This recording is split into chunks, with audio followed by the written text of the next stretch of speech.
one other thing I wanted to talk about before we let you go. This is from the political, I'm sorry, the diplomatic perspective. So we've been talking about the military so far, but primarily there's also a diplomatic engagement going on from the Russian side.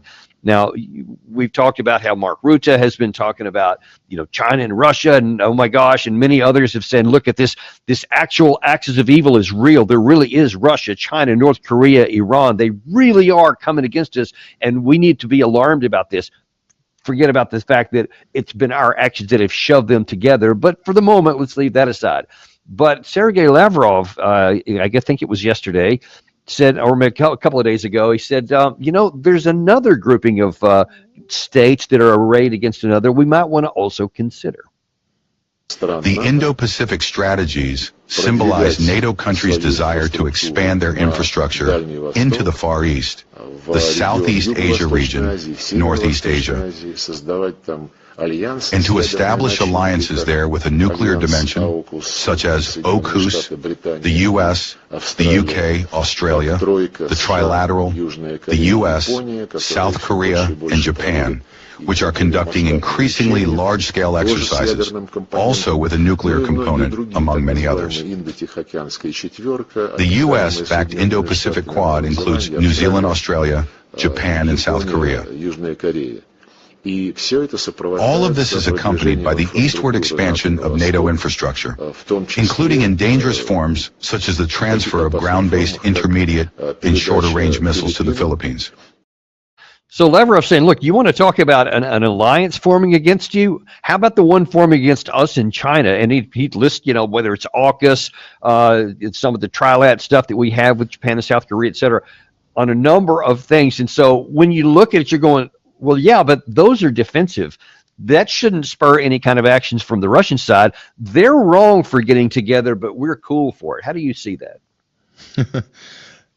Yeah, I mean, they've been trying to expand NATO, and they've had a consultation group with Japan. Britain was front-running this effort a couple of years ago. The short-lived Prime Minister Liz Truss, I believe, did a stint there as Foreign Secretary, whatever.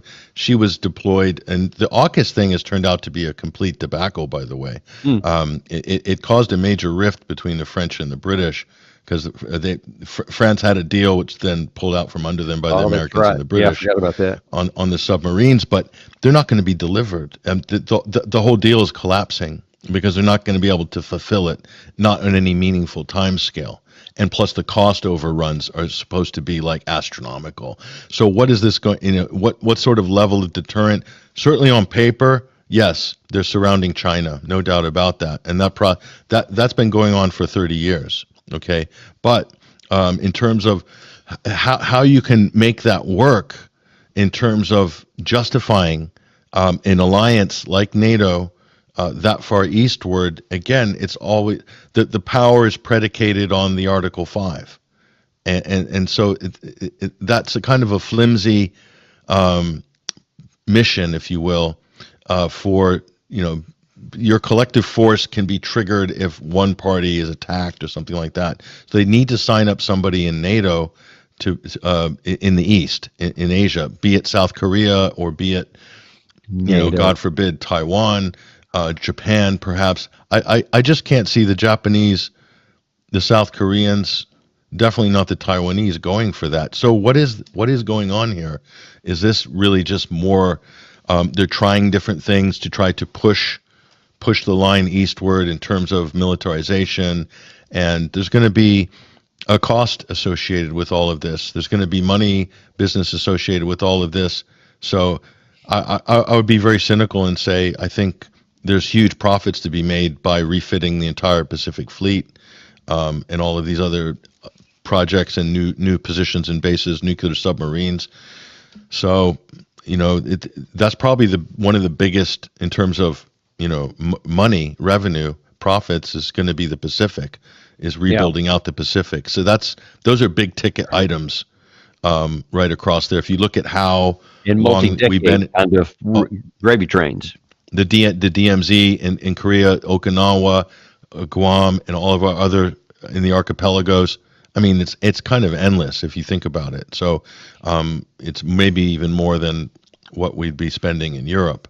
So I don't know. I just can't see it working, but it has to happen. The United States has to confront China. They have to try to encircle China, contain China. But what it's really about, I think, is disrupting China and disrupting Asia and disrupting the Belt and Road Initiative more than anything, and kind of sabotaging that effort. And that's the rewiring of trade and commerce on the Eurasian landmass. That's what that is, and that includes Iran, Pakistan, and the Middle East, the New Silk Road, Azerbaijan, and everything in between. So that's you got to step back and look at this not just about military skirmishes between Taiwan and China, but look at it geopolitically, as Brzezinski does in the Grand Chessboard, and as the British did before him. And all the geopolitical thinkers like Mackinder and Spikeman, and these sort of global thinkers, that's the way they looked at it. That formed long-term, long-range British and American strategy for the last 150 years. So we're in the same place, really. But if I can just say there, even if I might not have agreed with some of the things they were doing back then, they were some genuinely good strategic thinkers.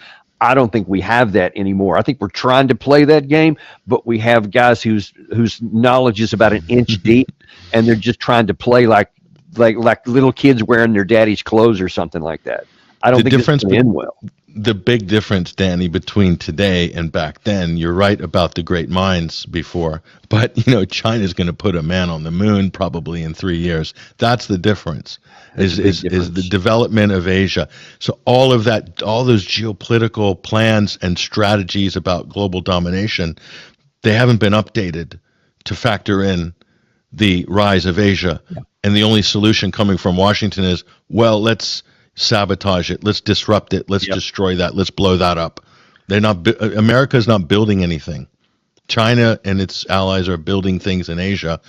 Russia's building things in Asia. Americans and the British and the Europeans are just blowing things up. That's the difference.